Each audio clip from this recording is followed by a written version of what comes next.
La visita y la visita a Héctor Giovanni, queremos hablar sobre el panorama del liberalismo en Latinoamérica, así que bienvenido Héctor y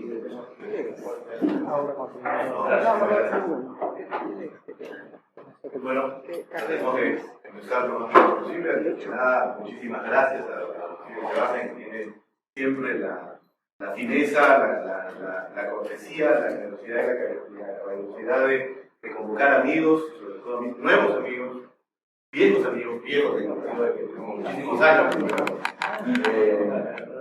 sobre todo y todos ellos muy queridos, sobre todo siempre la oportunidad espléndida de poder estar en un país tan maravilloso como este, Argentina, que como ustedes seguro sabrán, el Perú quiere desde hace muchísimos años, prácticamente desde su independencia, desde su inicio como república. Hay una hermandad muy grande, también en lo personal. Mi padre estudió aquí, en Argentina, estudió medicina aquí, una maestría en odontología, así que digamos yo tengo también, por ende, un gran cariño familiar y personal por Argentina, y me permite estas oportunidades que nos ofrece la vida en libertad, aquellos que creemos en la libertad y en el progreso, de venir y disfrutar de la belleza y la maravillosa compañía de la Rosa. Como sé que hay partidos y todo el mundo anda medio desesperado por el clásico que viene a continuación, digamos algunas cosas sobre lo que básicamente algunas reflexiones que quisiera compartir con ustedes y que esperamos poder tener algún tipo de conversación sobre este tema, ¿no? Ciertamente la tarea de la libertad en América Latina es una tarea que está muy lejos de terminar. Es fundamentalmente, como se dice en la literatura, yo también escribo poesía, es un trabajo en progreso. Es un trabajo en progreso permanente. Es una tarea, parafraseando a Popper, es una tarea sin término.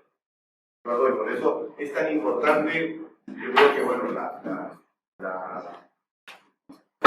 satisfacción de poder visitar varios países y comprobar in situ su mayor o menor grado de adhesión a las ideas de la libertad, o incluso su mayor o menor grado de libertad, me lleva a decir y a concluir que esta fundamentalmente es una tarea de carácter permanente. No es una tarea en la que, en Argentina lo sabe muy bien, hecha una constitución y unas instituciones, estas van a perdurar por siempre. Hecho el trabajo, por lo menos inicial, con un partido, esto ya es la tarea, por tanto, ya está terminada y nosotros podemos finalmente irnos a nuestras casas contentos y felices de que ya la tarea está hecha. No, la tarea es una tarea sin término.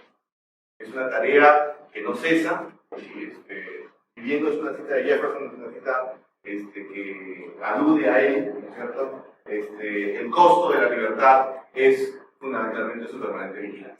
Y no hay manera entonces de poder sustraernos a ello si es que no concebimos desde el inicio que cuando nosotros defendemos la libertad estamos defendiendo un modo de vida que es el nuestro. Si creemos fundamentalmente que somos dueños de nuestros propios destinos, que somos dueños de nuestras ideas, que queremos vivir en un mundo y en una sociedad que no nos agreda, que no violente nuestros derechos más fundamentales, que no violente nuestro acceso a las creaciones, nuestra posibilidad de crear, de inventar, de trabajar con nuestro propio esfuerzo y obtener el resultado de ese propio esfuerzo, debemos entender que ese es un modo de vida en libertad y ese es un modo de vida que hay que defender. Porque los adversarios de las ideas de la libertad están defendiendo un modo de vida completamente contrario.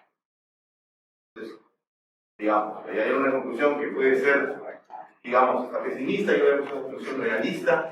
No es una tarea que acabe, no acaba hasta el final de nuestros días, es una tarea que continúa permanentemente porque es una lucha por un modo de vida que se da.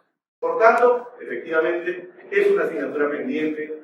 Hay temas de pobreza, objetivos que hay que enfrentar, hay desigualdades, hay sobre todo alto grado de informalidad en toda América Latina y una falta de oportunidades que es necesario o sobre la cual es necesario brindar. De allí que, en otra circunstancia, es evidente que América Latina ofrece pocos apoyos de naturaleza legal y cultural para todo aquello que nosotros definimos como una empresa moderna o lo que se define como una economía moderna. empresa, innovación, creatividad. Carlos Marx acierta mucho cuando dice que cuando define el capitalismo como tal. El capitalismo es un sistema de leyes. Es lo que hace que este derivado del petróleo sea una botella. Lo que hace que la botella sea potable, y no solo potable, sino también bebible. Es lo que hace que los vidrios de mi presentador se conviertan en sus gafas. Es lo que hace que un grano de café termine convirtiéndose en un sal. Es lo que hace que determinados elementos conformen este traje, como el par de zapatos que tengo. Es decir, es un sistema que permite que, gracias a la creatividad del ser humano, gracias a su inmensa posibilidad de crear y de innovar, de ser capaz de encontrar una salida para su propia supervivencia, no solo resolver la difícil y compleja ecuación de enfrentar su supervivencia, enfrentar su pobreza como un estado permanente, sino además alcanzar la pobreza, usando los recursos escasísimos de los que disponemos. ¿Cierto? Es lo que hace fundamentalmente que hoy nosotros tengamos 20 aparatos en solo 20 funcionalidades de distintos aparatos en un solo aparato, el teléfono hoy en día. Y eso se debe exclusivamente a la creatividad desatada en un sistema, en un environment, en un medio ambiente que favorece la creatividad y favorece que aquel que crea algo sea, por supuesto, dueño de su creación y que esa creación le rinda un trabajo.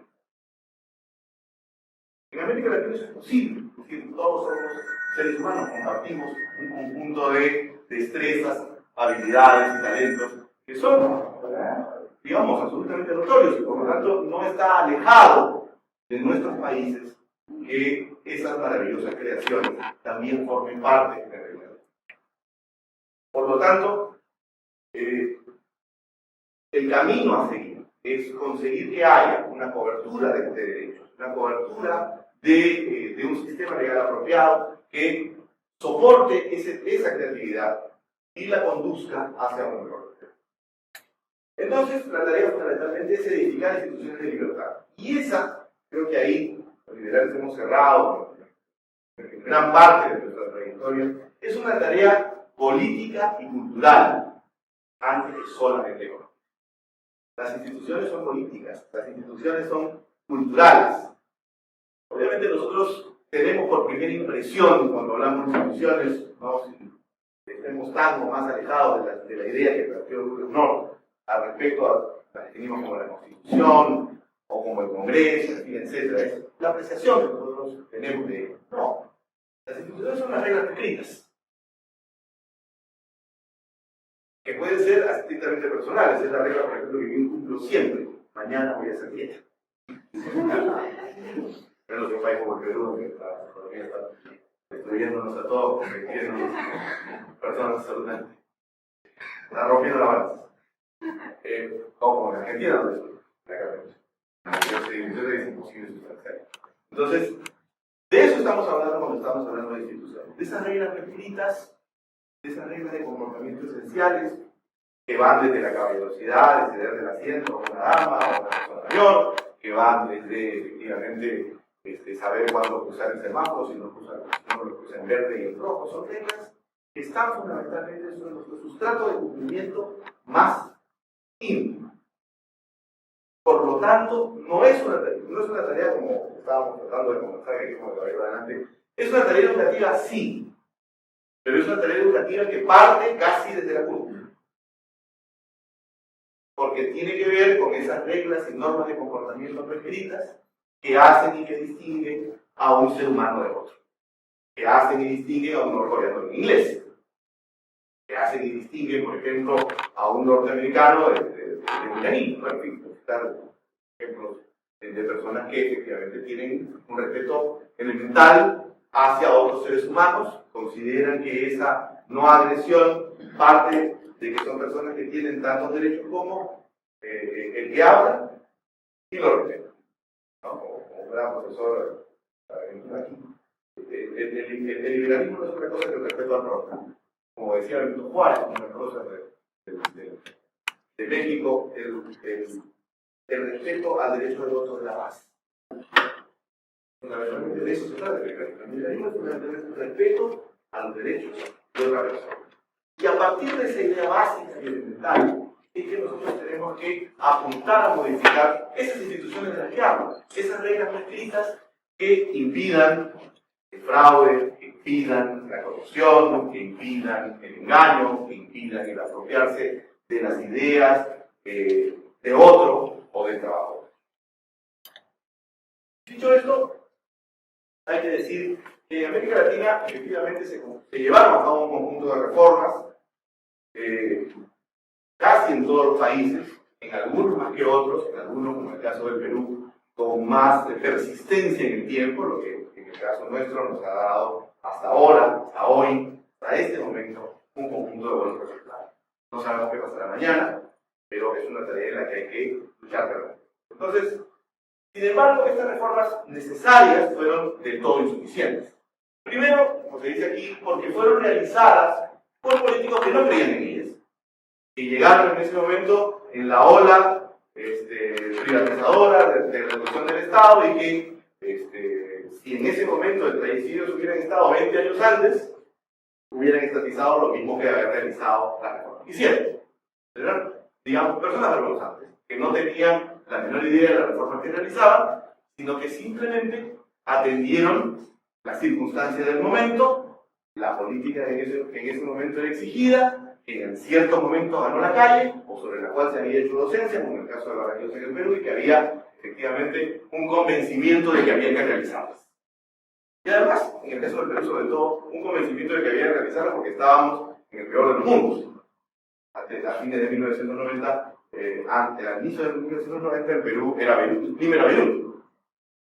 Estaba amenazada por un terrorismo de la fuerza izquierda que bombardeaba todos los días la ciudad, que destruía, que estaba sin luz, sin agua, uno tenía que poner scotch en los cristales para que no estallasen con el efecto de una coche bomba, y teníamos 7.000% de inflación diaria. O sea, el dinero que uno recogía en la mañana no tenía el mismo valor en la tarde. Entonces, esa circunstancia que digamos, en cierto modo también se está viviendo aquí, era fruto efectivamente de ideas equivocadas y de una estructura estatal que había destruido la economía, enemizado todos los procesos empresariales, y además éramos víctimas de un terrorismo de izquierda del cual no podíamos evadir. Estábamos a punto de disolvernos como nación.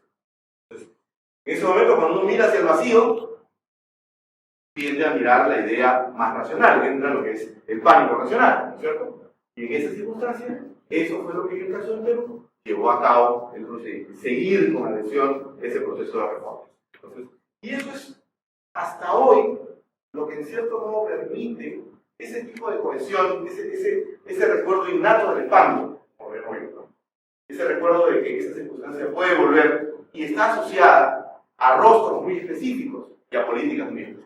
Y a actos políticos muy específicos. El terrorismo de izquierda es un acto político muy específico. La acción de un gobernante populista desatado, como fue en su momento Ana García, también tiene un nombre y una política. Y en esa circunstancia es efectivamente que uno, en el caso del Perú, por uno los peruanos que tenemos ya cierta edad, reconocemos que es un pasado al que no deseamos volver. Por cierto, en nuestro caso se obtuvo la victoria en la estabilidad económica, pero efectivamente no es suficiente. Además, no es suficiente como que nosotros, por ejemplo, en el caso del Perú, hayamos conseguido una inflación razonable, unos impuestos estables en el tiempo, una libertad cambiaria para asociarlo con los principales problemas que padece la nación argentina, pero que efectivamente hay otros problemas que resolver y deben irse resolviendo en beneficio del modelo. Una vez más, no es una tarea permanente, no es que ya conseguimos una libertad cambiaria, nos olvidamos del cepo, establecemos un Estado más o menos razonable, vivimos que vive exclusivamente de sus impuestos, no el endeudamiento. Ese es un primer paso de la tarea. Hay muchísimas tareas por delante que hay que seguir de manera permanente. Entonces, adicionalmente a ello, efectivamente, hay una falta de cohesión ideológica en las reformas. Una vez más, fueron hechas por personas que llegaron al poder por circunstancias muy disímiles, ¿cierto? En todos los casos en América Latina, pero que si algo tenían en común era que no tenían nada que hacer con esas reformas estructurales. No eran personas que habían sido instruidas en ellas, y su comportamiento político había dado lugar a un convencimiento en torno a ellas, sino que simplemente se encontraron con ese tema y las realizaron como si estuviese de moda esa exposición, porque eran eso hizo obviamente que se privilegiaran únicamente las reformas de mayor impacto, o sea, las que tenían un resultado político de corto alcance o de corto plazo, y que no se privilegiaran las reformas de largo plazo, que son las fundamentalmente más importantes. Por cierto, no se modificó el marco jurídico del Poder Judicial, no se reformó de todo profundamente el Estado, porque en algunos casos una más como el Perú sí se hizo una reforma fundamentalmente profunda. Hubo un shock, yo recuerdo muy claramente ese 9 de agosto, el 9 de agosto anterior, que el domingo de la noche salió el primer ministro, el ministro de Economía, a señalar las medidas, que en buena cuenta significaba que 1 millón de personas iban a salir a la calle, iban a ser prácticamente despedidas, iba a haber un sinceramiento de la economía, por lo cual, con un billete de 20 soles que antes de ese proceso servía para comprar una casa, en ese momento no servía ni para comprar una mascarilla. Recuerdo muy bien las palabras de Jesús, sobre todo su frase final, que Dios nos ayude. Entonces, en ese proceso de sinceramiento, obviamente hubo una etapa anterior, con los 3 años de los cielos de Mario Vargas Llosa, un proceso fundamentalmente de instruir a la población peruana, en tanto y en cuanto estaba tratando de ganar la elección, pero sobre todo diciendo esto solamente puede cambiar de esta manera. Siendo así, ya instruidos en esa circunstancia inevitable e ineludible, cuando se dio el proceso de reforma, no hubo un estallido de una convulsión social que era lo que todos esperaban. Obviamente, efectivamente se sabía que era una forma muy dura de resolver el problema, pero no había otra salida. Entonces, ese factor de docencia que hace que la gente efectivamente esté mirando que su país se disuelve como nación y solo puede tomar un camino para resolverlo, es una manera que el Perú se tomó para decidir qué hacer.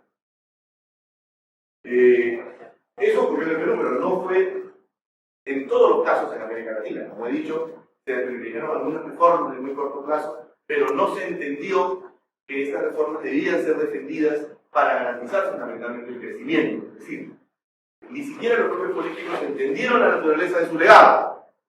Es decir, si el legado es restablecer una economía más o menos sensata y razonable, ese es el legado a defender.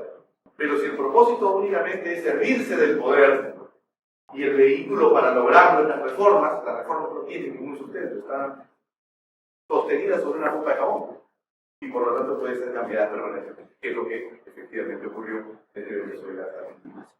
Cuando el político no solo, ya sabemos que no se compra la reforma por sí, sino que más bien es un megáfono de la opinión pública y es un traductor del sentimiento de la opinión pública, no solo no cree en la reforma, sino que además solo está allí para servirse del poder, porque ese es su comportamiento natural. Entonces la reforma no tiene ningún sistema. Lo que ocurrió fue que cuando se compró la reforma, él era un político nuevo. 5 años después, actuó populistamente.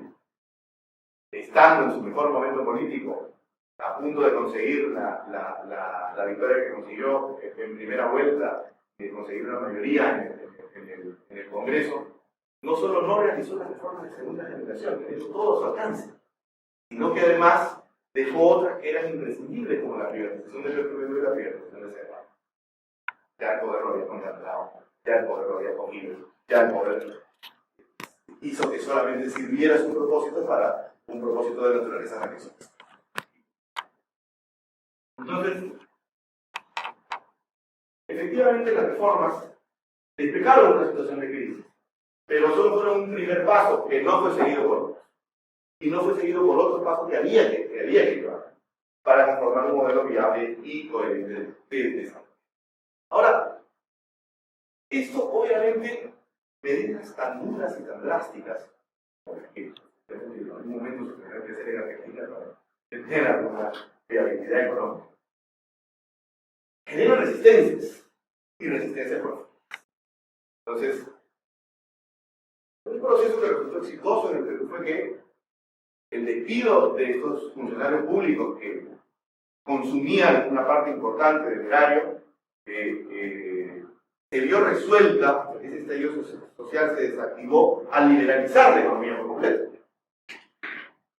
Entonces, con los dineros obtenidos de sus renuncias, pasaron a ser pequeños empresarios, o sea, a poder resolver la situación de carestía en la que iban a vivir inmediatamente.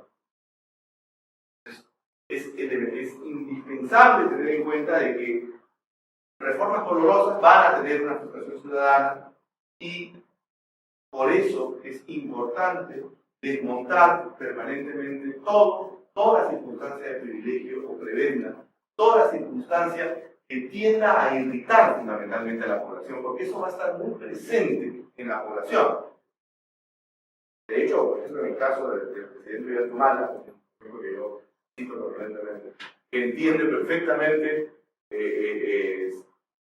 ejercer cualquier desmano, frivolidad en el poder, en su último viaje, en su última gira internacional por Rusia y el Vaticano, viajó casi turista en un avión de línea aérea comercial. La primera ministra con la que yo trabajé en el gobierno de Toledo siempre viajó en clase turista y siempre nos encargamos que la prensa dictara eso. Es muy importante para la gente, no herir la susceptibilidad de la gente si uno va a realizar reformas de esa naturaleza, reformas de una naturaleza tan drástica, cualquier tipo de reforma que tienda obviamente a mejorar la situación presente pero que no va a ser entendida. La reforma populista es más fácil de vender, es muchísimo más sencilla de vender, pero tengo que quitarles a uno y darle a todos los demás. No estamos contentos. Pero reformas de naturaleza liberal que tienden efectivamente a irritar a las personas, ¿no? Movilizar su bilis, tienen que ser acompañadas con un acto político de austeridad y con un acto político de humildad y ser sentidas como que hay una empatía con la población que no debe perderse en ningún. Eso es esencial. La mayor parte de los presidentes peruanos, por lo menos los últimos, lo entendieron así, ¿no? De hecho, la primera medida que realizó García fue bajar el sueldo de los empleados públicos, que se había creado por millones, pero no era la García dos, ¿no?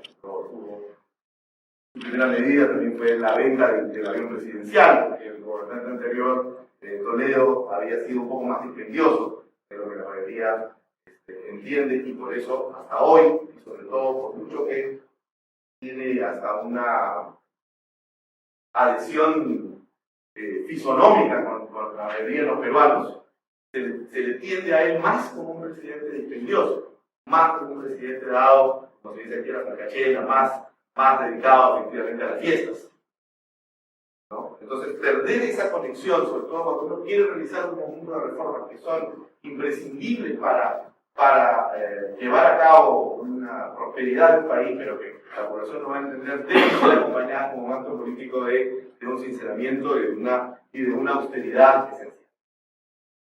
Ahora, ¿estamos en condiciones de realizar una reforma sistémica y continua como la que estoy describiendo? Sí, pero es necesario dar algunos pasos adelante.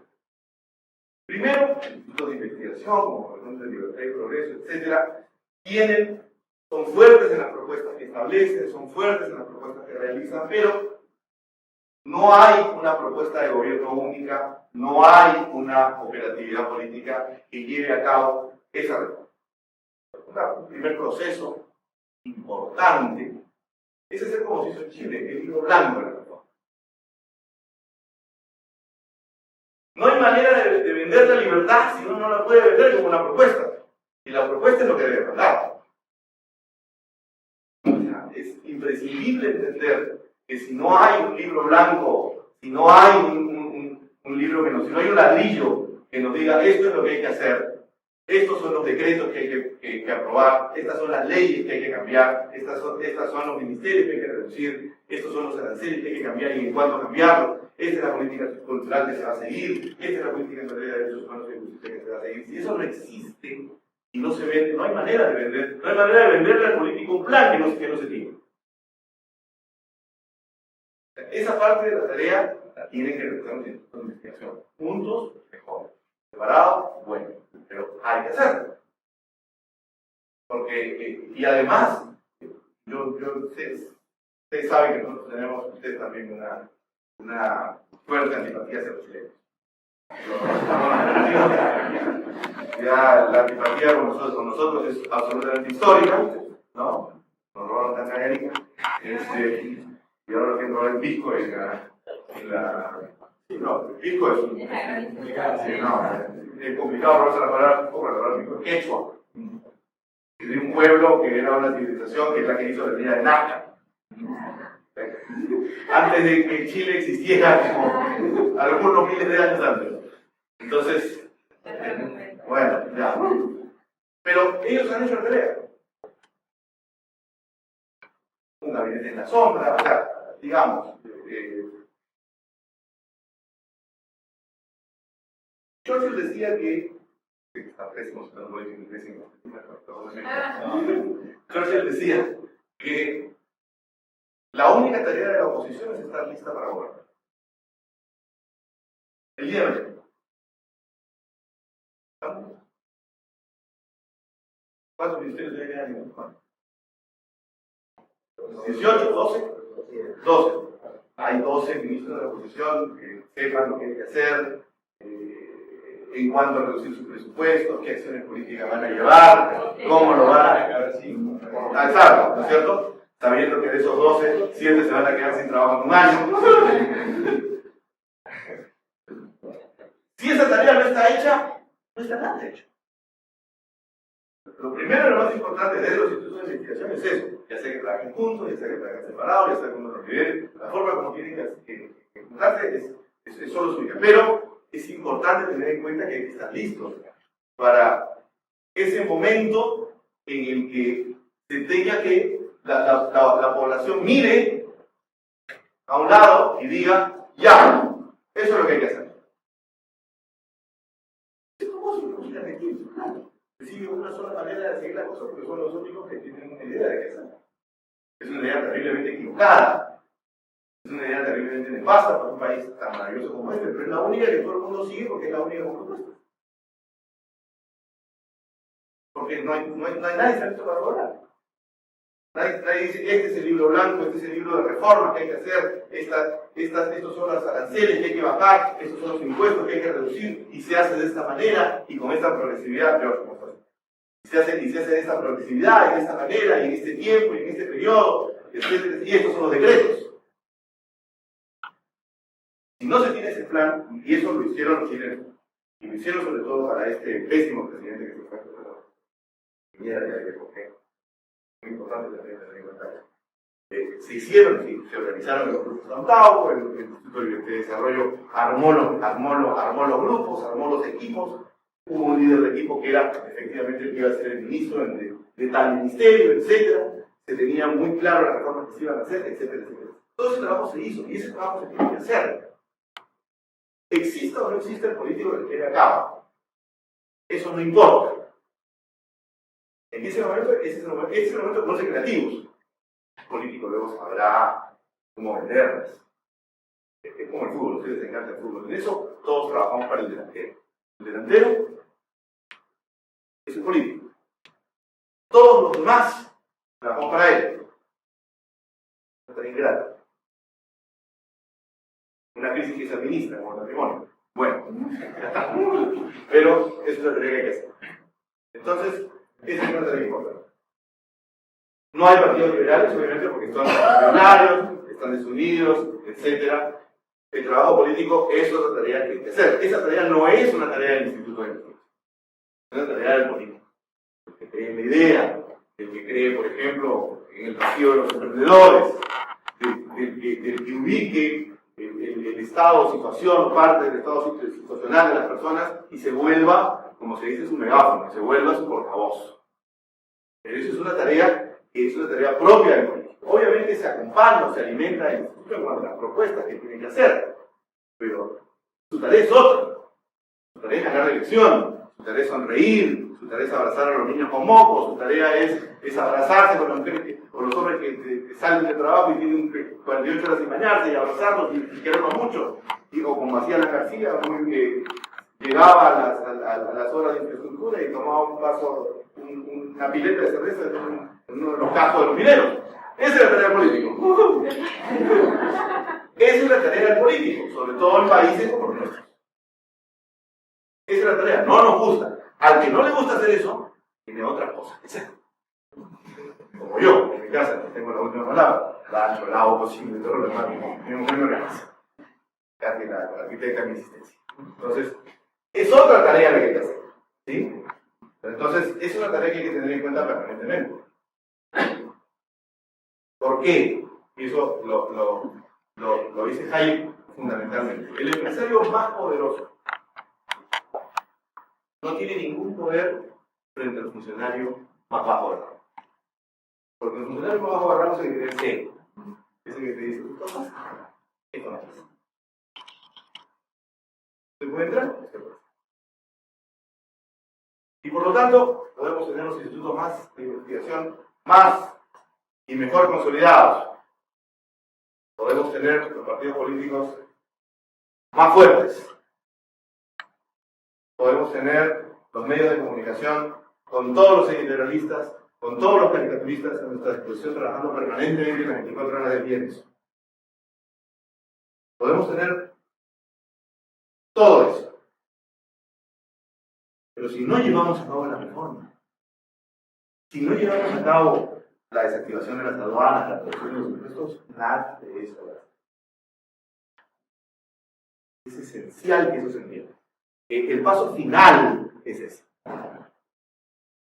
Antes hay toda una tarea previa que hacer. Hay una tarea previa en la política, hay una tarea completa y muy sacrificada en manejo de medios, y hay una tarea fundamental en los institutos de investigación, en centros universitarios como este, que es comprarse un plan de gobierno. La tarea del político no es diseñar el plan. Un político socialcristiano de Perú, Javier Bedoya, una frase lapidaria que dice: los técnicos aquí. Entonces, ya. Pero no es la tarea del político hacer el trabajo técnico, no es la tarea del técnico hacer el trabajo. Hay rara aves que hacen toda la tarea, pero eso no es común. Entonces, segundo que hay que tener en cuenta es que el lenguaje político de América Latina está orientado hacia la izquierda. Puede no gustarnos, una vez más, y rechazarnos nosotros en nuestro foro interno y sublevarnos contra ellos. Sí, yo también puedo sublevarme contra todas las cosas que dicen ustedes sobre mí. Pero es una realidad absolutamente incuestionable. ¿No? En América Latina el corazón está aquí. Ya está. Como decía la García, este país es como, el Perú, este país es como una combi, ¿no? Un microondas. Se entra por la izquierda, se gobierna por la derecha.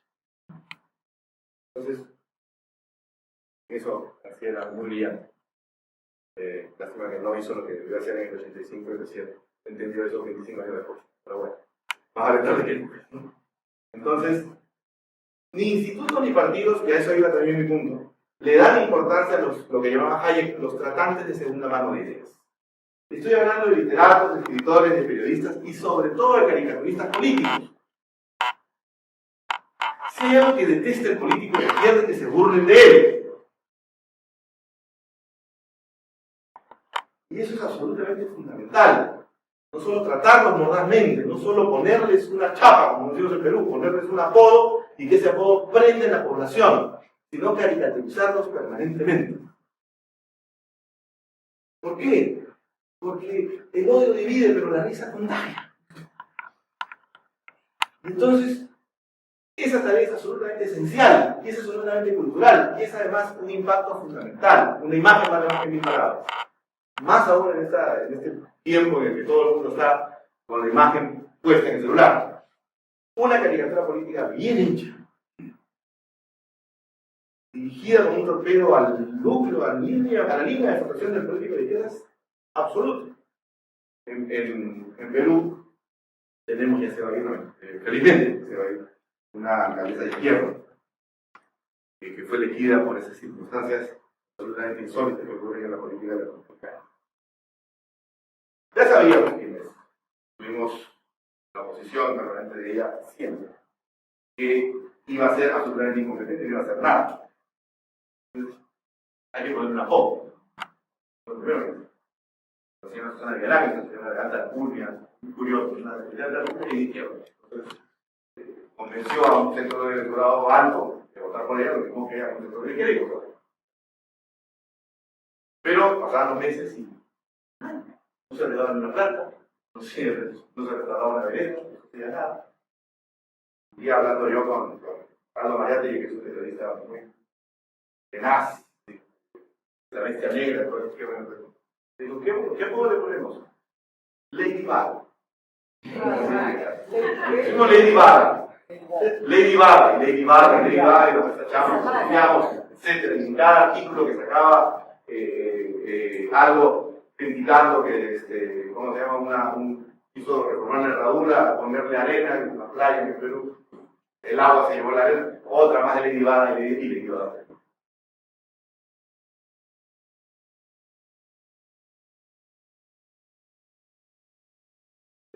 Toledo descubrió que tenía una afición por el whisky de alta calidad y le pusieron etiqueta azul. Etiqueta azul. Tenía como cometió la enorme prioridad de la empresa que hace la República Argentina de llevar el avión por medio mundo, quemando lo que le pusieron al avión, pero el lugar también. Eso prende. Esas circunstancias que prenden porque además motivan eso, motivan la risa. Tienen a burlarse del político de izquierda y eso.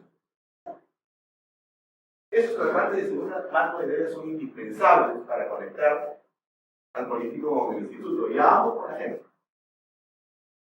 Para hacer como dije en Panamá, tanto grandes, tanto todo el argentino. El liberalismo ya ha salido de la cama limpia, ahora tiene que ir de línea a la calle.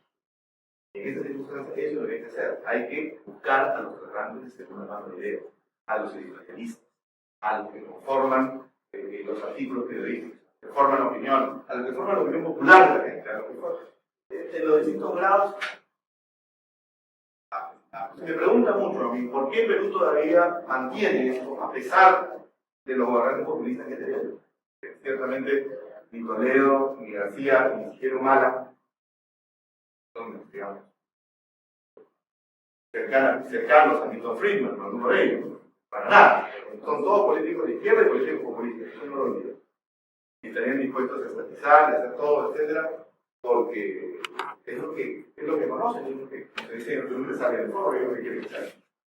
No lo hacen, además de todo lo dicho, además de todos los candados institucionales, además de todo lo establecido, porque hay un conjunto de editorialistas, de columnistas, de hombres y mujeres de radio, de caricaturistas, que están todo el día defendiendo la muerte. Todo el día.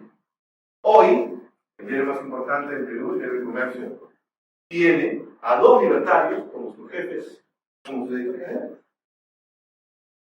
Grupo de Comercio tiene 8 diarios, 2 canales de su monstruo mediático y sus tres principales periódicos. Comercio, Perú 21 y el Trome, que es su edición popular, que es el diario que más vende, 1 millón de ejemplares. ¿Cierto? Son 3 personas que creen fervorosamente en la libertad. 2 de ellas, los más acartonados, Juan José Garrido, que está en el 21, y Fernando Berkemeyer, que está en el Comercio, son libertarios formados, que han leído todo Mises, y han leído todo Hayek, y son los editores de, es como decir aquí el Clarín, ¿no es cierto? Y como decir aquí La Nación. Asumamos que, así es, y son 2 chicos, y hace que Ian Vázquez escriba en el Comercio. Es un periódico que leen transversalmente en todo el Perú, permanentemente. Y tiene a todos los editorialistas, todos sus columnistas son todos de la misma tendencia. Una vez, como etc. Afinar el tema de la pluralidad mediática, pero eso, digamos, es flor de verano. El que dirige el Trome, que es un periodista deportivo, amigo mío, Víctor Patiño, el chico de San Marcos, un amigo formado en las canteras de la izquierda, pero que entendí hombres de radio, mujeres de radio, dedicados a los periódicos populares, en otro medio como el Diario Correo, que fue donde estuvo algunas veces antes, dio permanentemente la batalla. Y a cada tentación populista que surgía de cualquiera de los tres gobernantes antes mencionados, se tenía que golpear. Y hay que golpear. Y una segunda razón, para ver también rápidamente, antes de que nos haga el tiempo, una segunda razón de que el modelo haya prosperado en este grupo, es que hubo una élite tecnocrática alrededor del Ministerio de Economía, que permaneció en el tiempo, siendo el Ministro de Economía el segundo hombre más poderoso del gobierno. Y era el que le decía al presidente, no, presidente, no, presidente, no se puede. Eso es absolutamente capital. Por eso hay que tener equipos. Por eso hay que tener un libro blanco. Por eso hay que ganar los medios. Por eso hay que tener los políticos. Toda esa tarea se tiene que hacer. Y ojo, eso no significa que se vaya a ganar. De hecho, como digo aquí, cuanto más de esas características no existen, más el modelo está condenado a fracaso. Si no tenemos nada de lo que descrito, es decir, si no tenemos tratantes de segunda mano de ideas, si no tenemos institutos de investigación dedicados permanentemente a hacer el programa de reformas, si no tenemos políticos que empiecen a ganar la elección teniendo un lenguaje dedicado a defender las libertades, si no tenemos una élite tecnocrática que venga a saber desde los distintos puntos de niveles de gobierno, segundo, tercero, cuarto y quinto, que tenga por lo menos la idea de que hay cosas buenas que hacer y cosas malas que no se deben hacer. Sí. Mientras más se carezca de una o más de esas condiciones, el gobierno fracasa. La razón por la que las guerras no se ganan, las guerras se pierden. Y esa es una batalla permanente. Yo no dejo de insistir, hay un artículo mío último, tuvo la gentileza de publicar, que se llama La Biblioteca Eterna. Es eterno, pues. O sea, cuando cayó el muro de Berlín, que está acá el representante de la Fundación Naumann, todos creímos que el socialismo por fin estaba derrotado. No hicimos nada para derrotarlo, Salvo un venerable maestro vienés, que unos años antes dijo, eso se habla del profesor, en el socialismo. 5 años después de la Revolución de Octubre, ¿no? Todos se socialistas. Muy importante tenerlo. Es el que se para y enfrenta al río y le dice, tú puedes pasar, pero yo no me voy a.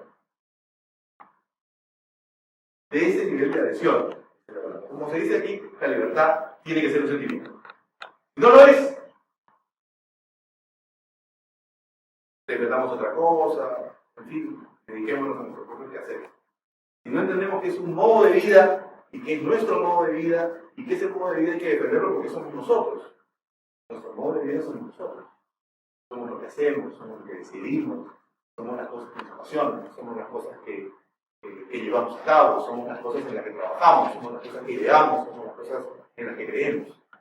Eso es nuestro modo de vida, eso es lo que somos. Por lo tanto, eso es lo que tenemos que defender. Y esa idea está impregnada de libertad. Entonces,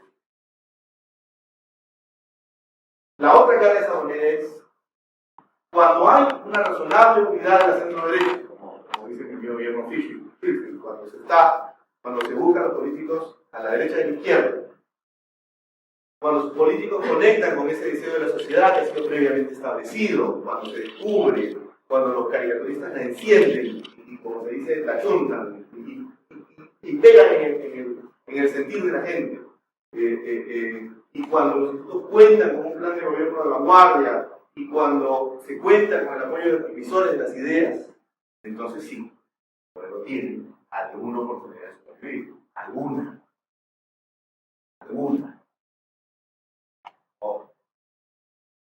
Una vez más, nosotros, los seres humanos, somos los únicos animales que nos rozamos 2 veces con la misma piedra. Los perros se dan cuenta cuando se tropiezan con ellos otros países. Ahora nosotros tenemos una y otra vez el mismo error. El más grave error que los liberales han pasado, hablando del siglo XIX, del siglo XX, es que creyeron que con las cosas que ya se habían hecho, todo estaba resuelto. Ya no había nada más que hacer, solo hay que apagar la luz e irnos, que el curso natural de las cosas va a hacer que esto no, que lo peor no ocurra. Va a hacer que esto no ocurra. Y no es verdad. No es verdad porque a mí se me ocurra. No es verdad porque está en los textos de historia. No es verdad.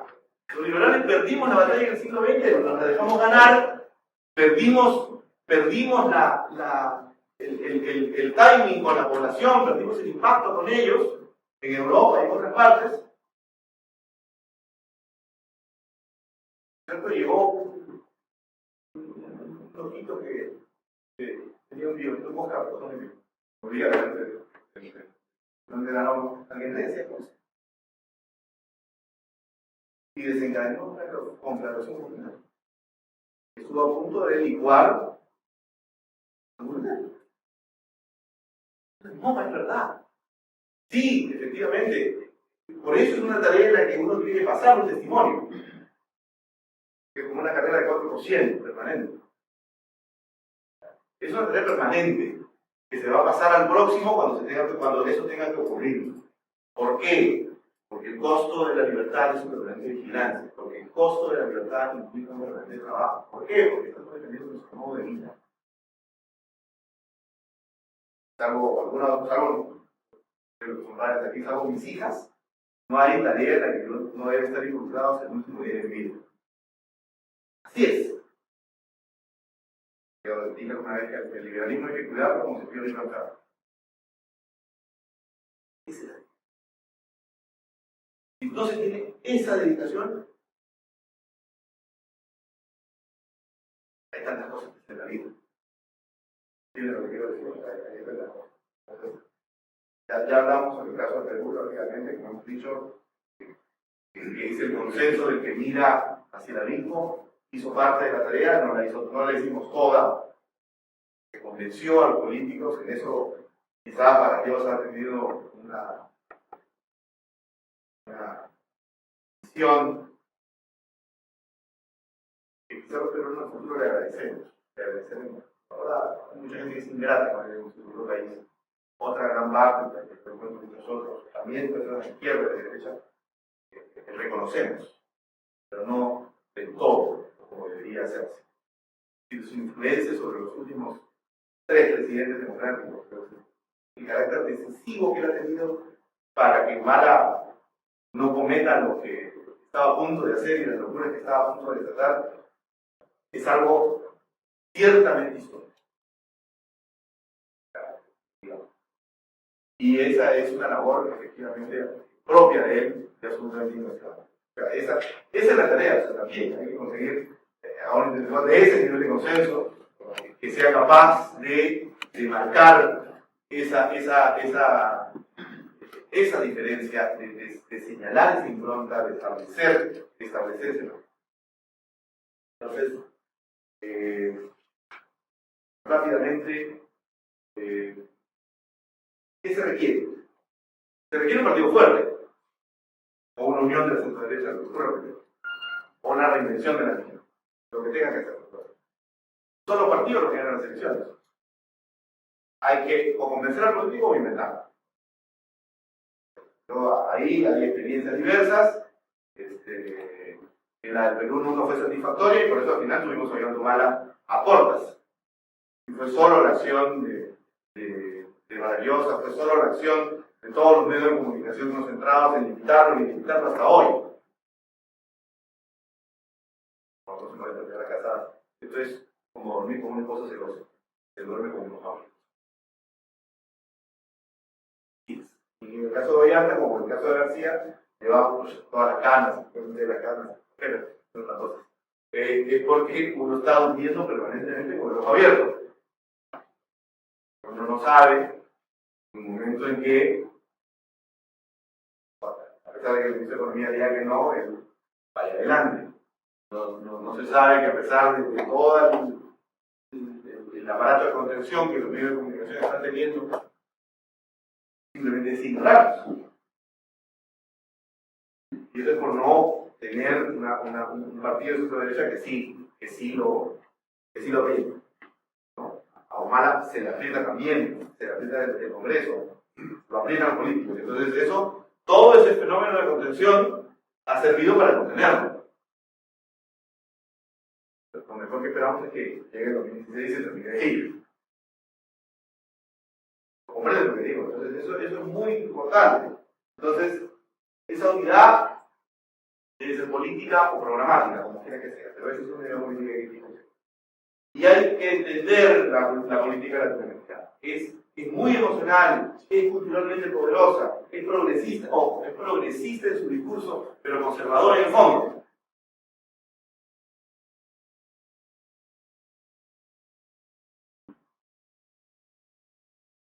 García Leal Humala, es muy curioso, porque García Leal Humala proponiendo el cambio responsable.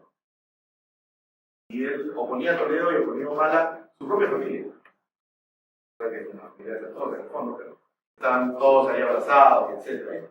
Es progresista en el discurso, pero es conservador en el fondo. Hay que entender al pueblo al que vamos a servir. Los dos políticos que ganaron en la última elección, Keiko Fujimori y Vivian Humala, venían de dos grandes familias. Las dos personas tenían un pariente preso. Uno, el hermano, la otra el padre. Las dos venían de varios hermanos. Los dos tenían, en el caso, los dos tenían dos padres que eran absolutamente impresentables. Ya. Es un retrato familiar. ¿Entienden lo que digo? Es un retrato familiar. Entonces, la política latinoamericana es así. Entonces, es lo que nosotros damos suerte. No es Suiza. ¿Qué vamos a hacer? Es lo que nosotros damos suerte y por lo tanto es lo que hay que entender. Y a esa psicología hay que entrar. Y yo siempre he sobrado, quizás alguna fuera, yo sé que esas, pero sé que son las ciudades con más izquierdas del mundo.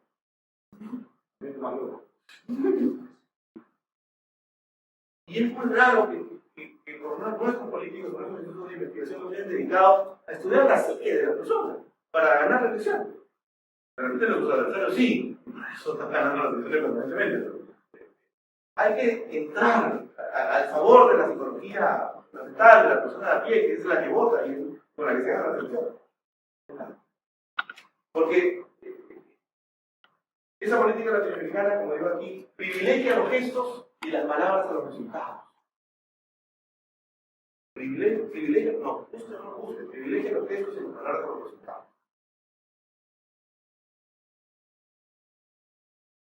Hay una excepción muy poderosa en el caso de Lima, que es de su actual alcalde, que ha ganado el 50% de la elección. Le dicen el mundo, un castellano, porque no habla. Pero tiene una magnífica campaña de comunicación. La imagen es todo. Entonces él aparece ayudando en la carretilla de la mamá de la Favela de Lima. Aparece tomando el metropolitano, que es la línea de transporte que él creó, yendo ahí. ¿Entienden? O sea, hay un conjunto de imágenes muy poderosas que identifican al político como su entorno. Y su político es centro-derecha. Tiene Pacho lo afirmado. Entonces, todo eso hay que aprender. Obviamente no es la tarea del instituto, es la tarea del político. Pero de ambos es la de conseguir a los tratantes de segunda mano de ideas, conseguir a los editorialistas, conseguir a los lobistas, conseguir eso. Se tiene que ser más popular y menos populista. Acá, el no ser populista significa ser un abogado absolutamente acartonado como el que les habla. No. Hay que tener un estrato profundamente popular. Eso no significa ser populista. Hay una diferencia como del perro al lobo. para hacerlo más gráfico. No es lo mismo el referéndum, no es lo mismo ser popular que ser. Entonces, hay que tener una identificación con las mayorías silenciosas latinoamericanas. Se debe ser rápido y agresivo en las reformas. Mientras más estructural, mejor, para diferenciarse claramente de los gobiernos anteriores. Aquí viene mi crítica a Piñera. Piñera tuvo todo. Todo. Era el sueño de cualquier liberal y liberal. Un instituto de investigación muy poderoso, que sabía efectivamente lo que había que hacer, que hizo su gabinete en la sombra, que trabajó y capacitó a los jóvenes para ser los funcionarios públicos desde el cuarto nivel de ejercicio del gobierno, que estableció un plan, que consiguió a los editorialistas de La Tercera, que comprometió a la gente, que hizo los grupos Cantauco, que hizo el plan para Piñera, que lo llevó a cabo, que hizo todos los contactos para llevar toda una fuerza internacional para hacerlo triunfar, para hacerlo ganar. Puso a Gaviota junto a Jorge Edwards, todos estuvimos ahí el día que ganó, todos absolutamente entusiasmados porque era efectivamente el salto cuántico, eran todas las reformas de segunda generación, se iban a hacer todas las reformas educativas, todos iban a lograr, todos iban a conseguir. Y no pasó nada porque Piñera no lo hizo. Piñera se marcó el grupo Cantauco, para el cajón del plan. Y se sintió muy contento, ¿verdad? Porque a ese político que son se sienten muy contentos de la verdad. Y entonces, claro, el elector de a pie de Chile dijo: si es lo mismo votar por Bachelet, que no hacía nada, que votar por Piñera, que no hace nada, ¿para qué vamos a votarle otra vez? Nunca fue consciente. Me lo dijeron en Panamá cuando estuvimos, que como que no le gustaba estar allí. Y eso se diferencia de la izquierda que hace todo por estar allí. Pero yo creo que no fue consciente de un peligro todavía mayor. Si eres un político de centro derecha exitoso, ya va a destruirte como de lugar. Eso la García lo entendió muy bien, porque es un político de raza, que tiene un partido fuerte detrás. Y es muy curioso porque efectivamente es un político muy corrupto. Y tiene un partido también muy corrupto detrás de él. Pero en esta última elección, en la elección de Lima, en la elección de la alcaldía, logró posicionar a su candidato, que venía, sí, yo soy artista, etcétera, que había sido ministro de él, en el tercer lugar. No, segundo lugar. Por debajo de la alcaldesa de izquierda. No se lo perdonó. Y a Piñera nunca se lo iban a perdonar. Lo atacaron todos los medios, todos los caricaturistas de izquierda. Ustedes pueden ver las caricaturas de izquierda. Le sacaron un libro que se llamaba Piñericosos. Le sacaron un libro con cada frase que decía, cada frase torpe. Sí. Así va a ser. Por si acaso. O sea, supongamos que logramos todo en Argentina, que conseguimos al político, que lo descubrimos, que lo encontramos, que armamos el plan, y ganamos. Hay que hacer reformas el día 1, al minuto de que uno está juramentando. Solicito que el Congreso se reúna en sesión permanente porque voy a presentar todo. En ese mismo instante. No hay un minuto que perder, porque hay que marcar la diferencia. Y hay que ser lo más radical que se pueda. Lo más radical que se pueda. Porque hay que marcar la diferencia, hay que poner un pie distinto. Y eso no se, si no, eres un gobierno más del montón. ¿Y entonces para qué te dedicas? Si somos personas que naturalmente descansan hacia la izquierda, si el latinoamericano a pie es una persona natural, que naturalmente descansa en el progresismo, pero que es conservador en el fondo. Si el gobernante de centro derecha hizo todo por llegar, porque es dificilísimo que un político de centro derecha haga, es dificilísimo. Se hizo todo por llegar y no hizo nada. Eso es una tragedia. Y él es el responsable de que Bachelet esté ahí. Otra vez. Y esta vez, decidido a destruirlo todo. Porque nos engañan. La apreciado Mario comete el error de pensar y hablar de esta izquierda herbívora que no hace daño. En cambio, en los países importa sacrificio. La diferencia es saber si tenemos el pueblo, ¿verdad? Y para defendernos, antes, durante y después. Sabiendo que estamos peleando con un modo de vida terrible. Y entonces, ya para terminar, la política importa. Hay que decir lo que quiere y recorrer los problemas. La clave es hacer reformas liberales profundas. La reforma liberal funciona. Pero hay que entender, y hay que entender la psicología básica de cada país. En Perú, gobernar es construir. Así como Valverde dijo gobernar es poblar, en Perú gobernar es construir. Porque hace falta todo, hay que hacerlo. Se debe ofrecer una alternativa creíble. Las reformas de la libertad deben resolver los problemas cotidianos de la gente. Hay que estar permanentemente con el oído hacia personas, hacia el votante de a pie. Esa es la tarea, no es otra. Así como el empresario sirve a sus consumidores, el político sirve a sus electores y el político en general 2 veces todavía. 2 veces todavía. 2 veces. O sea, no despilfarra el dinero de los contribuyentes. No se dedica a un aspecto de frivolidades. Y deben estar los medios de comunicación permanentemente dispuestos a criticar eso y a burlarse de eso y a ser incómodos. Porque si nadie lo dice, entonces está bien. Creo que ya terminó. Muchas gracias.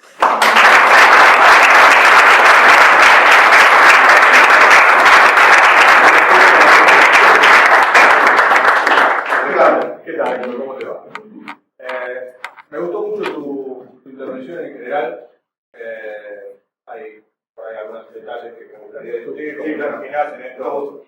Pero me parece interesante, digamos, plantea un tema que en general en el liberalismo argentino no se toca, que es el problema de la metodología. Normalmente no es tema de discusión en liberales argentinos. Me he ganado muchos adversarios por tratar de producir este tema. Y me gustaría plantearte una cuestión que no has tocado. Que yo sí he tocado en un libro que salió publicado este año, que lo publicó la Representación de ONU. Y lo que yo planteaba era justamente el libro que publicó Ricardo Roberto. El tema que yo planteaba ahí es que una de las desventajas que tiene el desarrollo de una acción política a favor de la economía de mercado, que hay una divergencia temporal. Es básicamente como yo lo decía. En el sentido de que, digamos, un político de izquierda puede proponer soluciones de corto plazo. La verdad es que nosotros no proponemos soluciones de corto plazo, hay que proponer. Es que nos estamos contradiciendo con nosotros mismos, porque en realidad lo que nosotros proponemos no es yo te voy a dar, qué sé yo, un trabajo mejor. No, nosotros lo que vamos a hacer es crear condiciones para que el proceso económico, por medio de un incremento del proceso de inversión que derive en una mejoría de la productividad, etcétera, etcétera, genere mejores condiciones de trabajo. Y viene un político de izquierda y le da un tipo de empleo público, un plan, etcétera.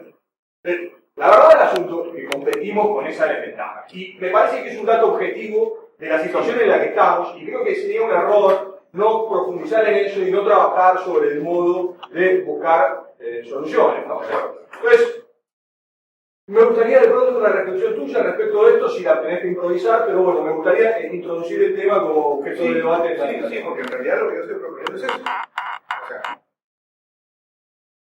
sí, la salida de largo plazo importa. Sí. Pero no se van a ganar elecciones con eso. Y entonces hay que dejarlas de lado. Si es atractivo decir que se van a bajar impuestos, hay que decirlo. Claro, en Argentina, bajas impuestos, van a refinanciar el Estado. La respuesta que viene del otro lado y contra eso tenemos que luchar. Por eso, o sea, a ver, es difícil encontrar la manera. Poder Camúflense. Ya. O sea,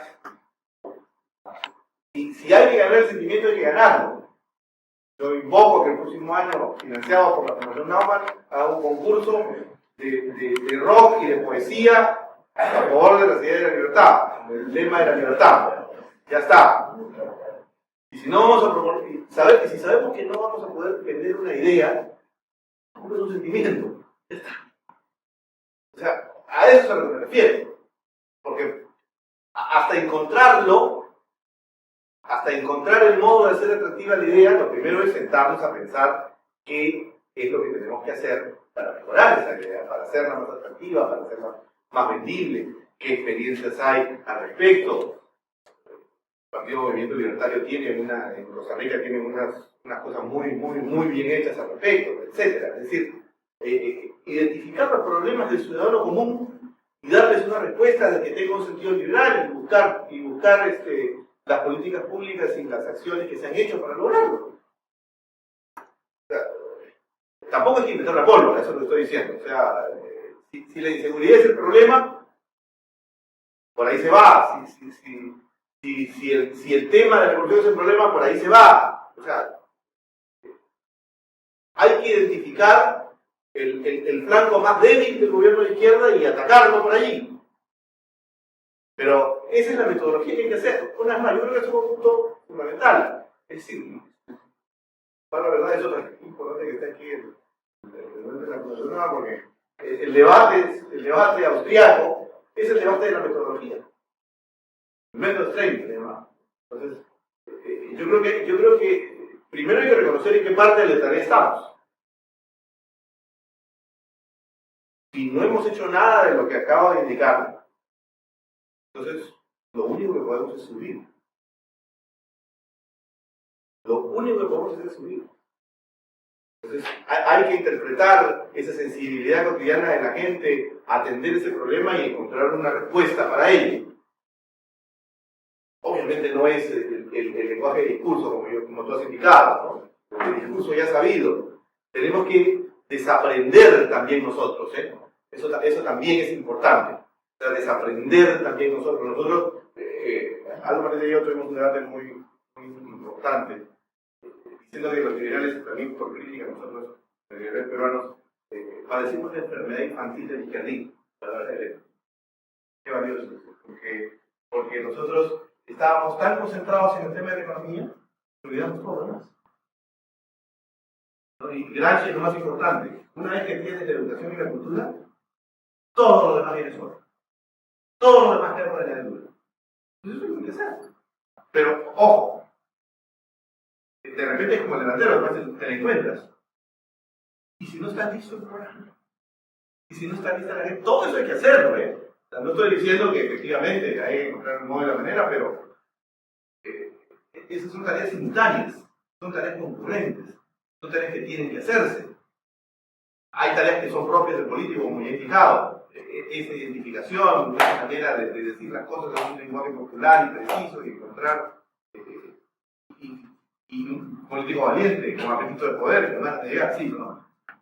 Dado que en Argentina no existe ningún político de peso que defienda las ideas de libertad, digo de peso y que tenga posibilidad de ganar.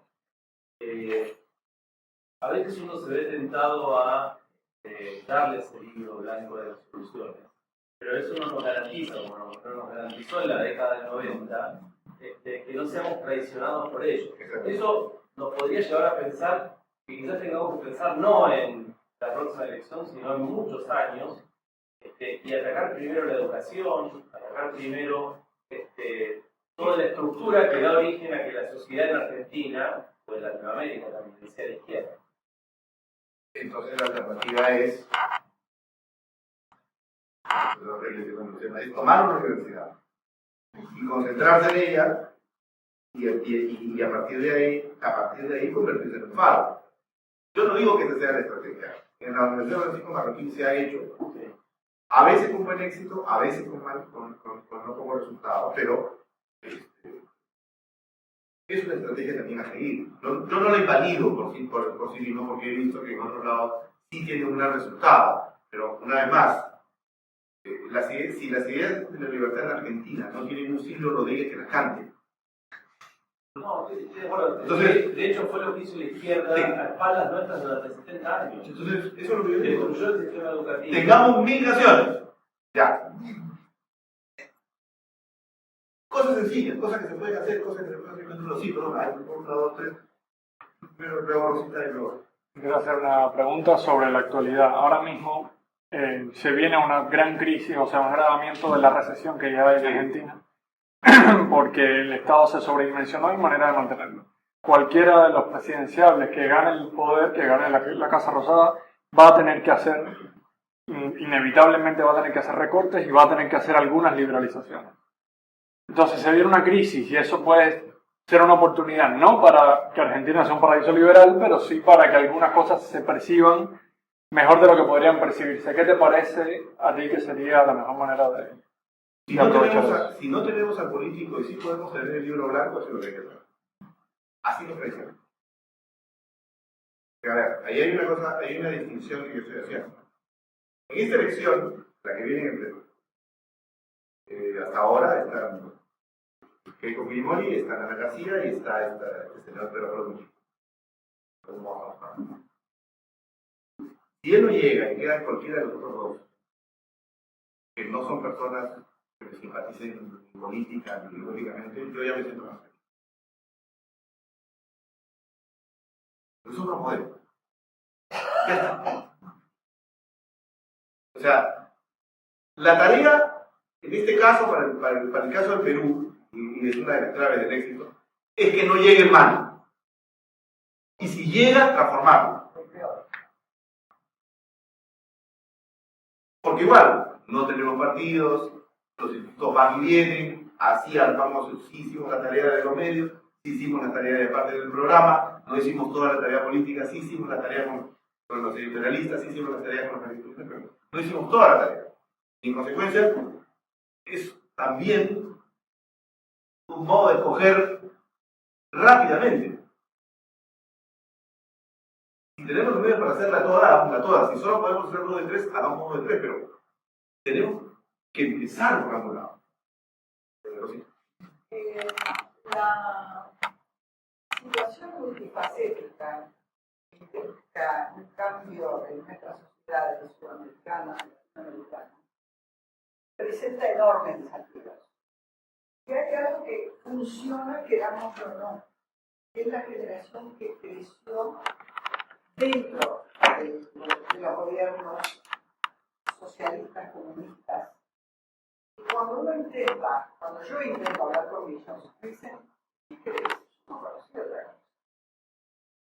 Es terrible, porque al haber colonizado la educación y al haber dado los planes que le sirven para abrir un ojo y no para abrir el otro, eso va creciendo a nuestro costado casi imperceptiblemente. Nos damos cuenta que es una marea que nos arrastra.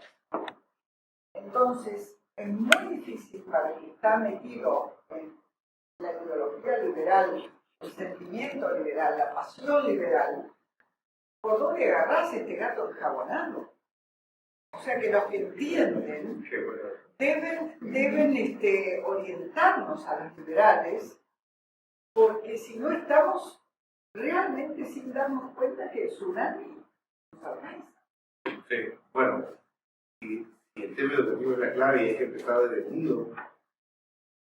En el hogar. Hay que hacer un programa de educación alternativa y salvar lo que se pueda salvar. O sea, aquí hay que hacer como el viaje, que es lo que se trata de hacer en el Estado. Hay que encontrar una pierna para salvar la vida. Digamos. Pero lo primero, nada más, como hay que atender a la metodología. Y están todos de acuerdo en que si es una tarea compleja y varios son asuntos que tienen que hacerlas, hay que hacerlas. Pero no podemos ya más, por lo menos en el caso de los liberales, decir, no, yo no me junto con él por tal razón, no me junto con él por tal motivo, no me parece, no, si me parece tal, no.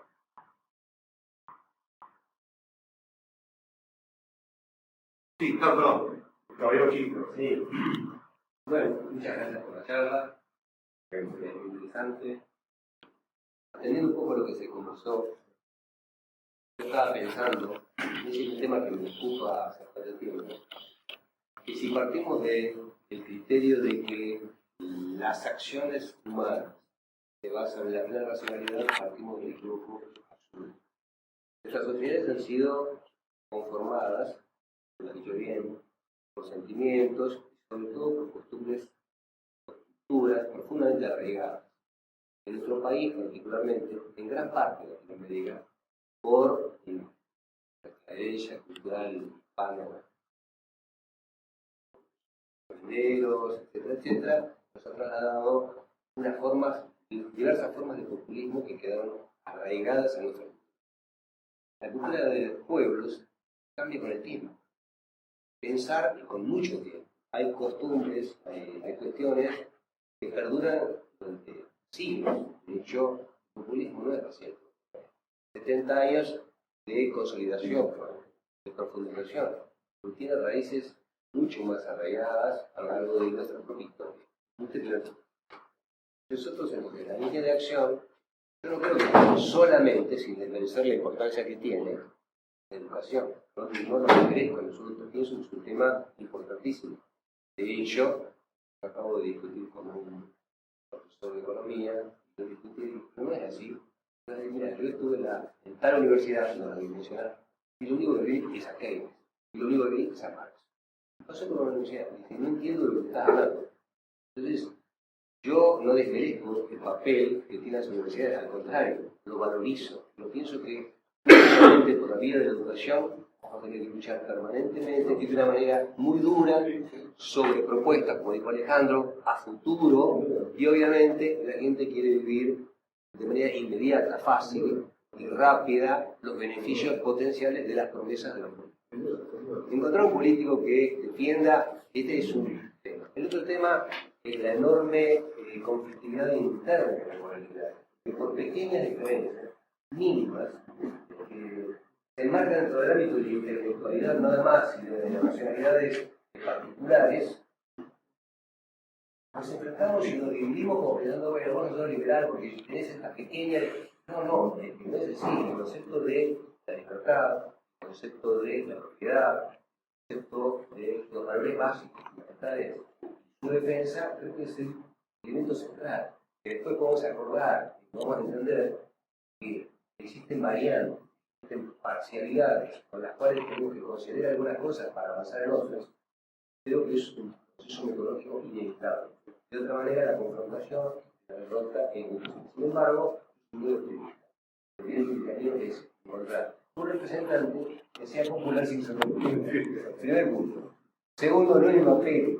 Yo estoy más dentro del ámbito académico, etcétera, docente, pero creo que ese papel tiene que ser otro. Tiene que ser una persona especialmente adaptada a él, ¿no? Tampoco tiene por qué saber todo, tiene que ser permeable a la situación. Claro, y después los que van detrás son los que hacen la tarea cultural. Y la otra es la idea respecto a la vida de los 90. Yo creo que no solamente no sabían, creo que se adaptaron a condiciones de requerimientos externos, condiciones de créditos internacionales, y no creo que tuvieran realmente mi concepción de lo que era el liberalismo, sino que eran populistas y con un discurso de esto es no para corregir en absoluto, sino para aplicar por lo menos lo que pasó en nuestro país. El resultado fue un populismo, el gasto público siguió, se financió de una manera, con endeudamiento externo, con un cepo que era el 1 a 1, hizo dólar, pero en realidad las condiciones básicas del populismo no cambiaron. Es decir, se adoptaron diferentes formas para presentar. Pero una pregunta. Sí, perdón. No, por favor. Sí, para contestar las dos, sí. No conozco la realidad, la historia mía del liberalismo en Perú, y obviamente estoy aprendiendo acá un poco mejor. Y veo que en preocupación, nosotros tenemos una elección para mí muy importante el año que viene, que es estar al tanto de quiénes son los candidatos, los chances, ¿ok?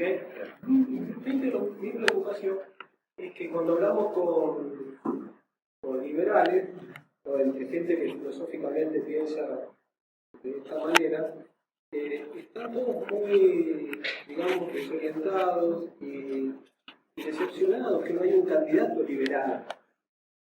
Hay mi contradicción con ellos de que quizás haya que... Y acá estoy hablando del corto plazo y el largo plazo. Porque hablaba un compañero del tema de apostar a la educación. Cuando escucho eso es como cuando acá se plantea de que, bueno, que hay que ser flojitos con los delincuentes porque es un tema de que el mismo sistema nos margina y hay que esperar que haya una inclusión social. No, hay que actuar en el corto plazo y hay que actuar en el largo plazo. Lo del largo plazo lo veo fantástico para la cultura liberal que prenda en la Argentina, cosa que hoy es mala palabra para gran parte de la sociedad.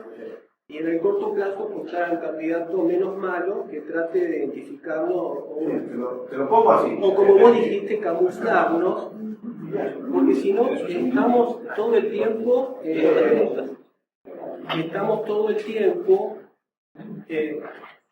todos dispersos y no hay alguien, o sea, desde las usinas de pensamiento liberales, que por lo menos se pongan de acuerdo hacia qué candidato votar, menos malo.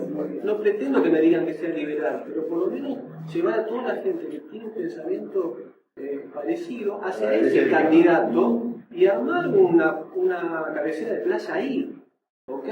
Y el día de mañana, dentro de 5 años, 10 años, 20 años, que las usinas de educación cambien la cabeza de la gente y que la izquierda sea minoría y no mayoría ahora, izquierda barra peronismo, ¿ok? Tengamos un candidato puramente y netamente liberal, pero mientras tanto no desperdiciemos la oportunidad del año que viene. Yo veo con preocupación que mucha gente dice, no voto blanco, no voto ninguno, o porque este no me convence. Quiero saber, vos sos peruano, me gustaría si fueras argentino, ¿qué harías? Lo que hicieron en Venezuela en esta última elección. Es decir, todos apuntaron a Capriles y dijeron, Capriles es. Por más que no te convence. A mí no me convence para nada, pero mira, si tiene una economía más o menos sensata, si ya no financian los demás y quiere con el petróleo poner una casa a cada venezolano y se preocupa únicamente de los venezolanos, vamos por el menos mal. Sí, o sea. Una pregunta muy cortita y para que me lo digan un poco. Ya viene el partido, sí. Para que me lo digan no, pero pregunta bien cortita. Vi que varias veces hablaste de la unión de la centroderecha, de armar digamos, de trabajar con la centroderecha. Teniendo en cuenta que pasan dos cosas en Argentina, igual que en el resto de Latinoamérica, el corazón del argentino promedio late a la izquierda. Y que tradicionalmente la centroderecha en la Argentina tiende a ser corporativista, porque desgraciadamente eso suele ser así.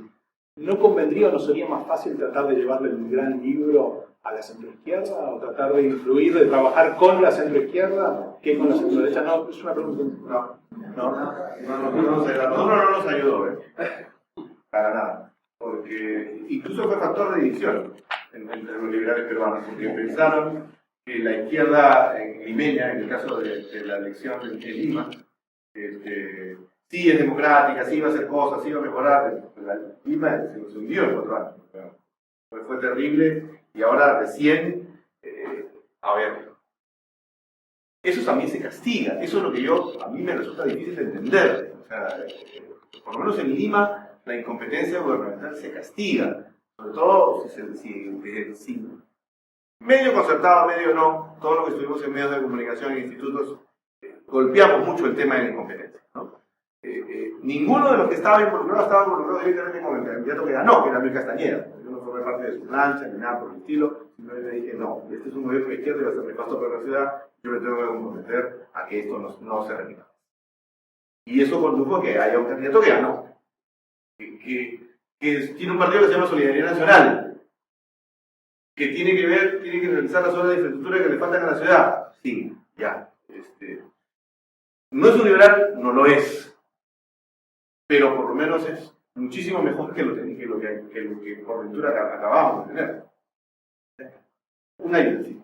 Cortita, por favor, porque ya no cortita. No de tantas ¿No acciones. será que a los liberales la sociedad nos tiene estigmatizado como para gobernar solamente a una clase social de clase media a alta? No. Porque acá la gente tiene la idea de que el liberal gobierna para Barrio Parque, Recoletos han sido. Sí. El país no existe. Entonces hay que hacer el liberalismo para los pobres. Es lo que yo siempre he sostenido. Porque yo le digo, yo no vivo ni en San Isidro, ni en Recoleta, ni en Barrio Parque, mi papá es obrero, yo también soy un trabajador, sin embargo soy liberal, casi le digo, vamos a ver, eso es lo que yo vengo insistiendo. O sea, no solo eso se dice con palabras, sino también con acciones. O sea, y por eso el trabajo desde los institutos, desde la política y desde los medios tiene que estar profundamente compenetrado con el votante de a pie y entender sus necesidades y dar una explicación liberal a sus necesidades. Eso es lo que hay que hacer. O sea, y hay que hacerlo en su lenguaje y hay que hacerlo en los términos en los que él puede entender. O sea, digamos, debemos dejar. Yo lo dije ahora en Rosario, y eso es algo que alguien tan distante para el pueblo como fue Ludwig Mises, dijo siempre. Así como el mercado es producción en masa para el consumo de masa, el liberalismo tiene que estar al servicio de la masa. Y con esos términos, el liberalismo tiene que estar al servicio del pueblo, el liberalismo tiene que estar al servicio de las masas. El liberalismo liberó a quienes eran siervos, instituyó gobiernos representativos y estados de derecho para defender los derechos de los más pobres. ¿Por qué ante todo eso? Ojo, hay una frase que es crucial. Permíteme, hay una frase que es crucial. Con Mises, que digamos, de acercado al pueblo no tenía ni la punta del zapato, dijo una frase que era maravillosa. El liberalismo no trabaja por los empresarios de hoy, trabaja por los emprendedores de mañana.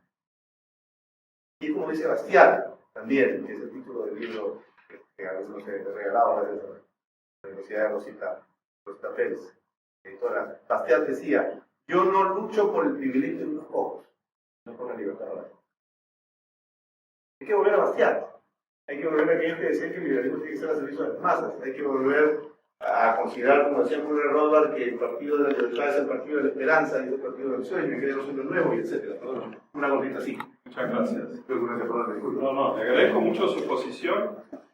Un compatriota suyo, Rodolfo Rabines, que era colaborador del diario La Prensa, Pro Libertad, que yo leía desde chico, que escribió el libro Rescate de Chile. Yo lo traigo a colación porque la primera página incluye dos párrafos, para mí de gran impacto y actualidad. Una en donde dice que por la libertad se puede y se debe aventurar la vida. Y la otra hace referencia a una frase de Sir Winston Churchill cuando dijo que nunca tanto le dieron tanto a tan pocos, el momento que los defendieron tan valiente e inteligentemente. Mi pregunta es, ¿por qué en Perú hoy quienes liberaron la embajada japonesa en Lima en la operación Chavín de Guantar están sujetos a proceso? ¿Por qué tantos colombianos que fueron invitados, tantos fiscales colombianos que fueron invitados a participar de las operaciones en la porción de territorio colombiano que está a poder de las organizaciones comunistas, no quisieron acompañarnos? Entonces le agradezco muchísimo porque creo que está dentro del marco de la lucha con la libertad. Y si no quiere expresarse con relación a Colombia, lo escucho atentamente con relación a la experiencia peruana. Gracias. Yo tengo un artículo que yo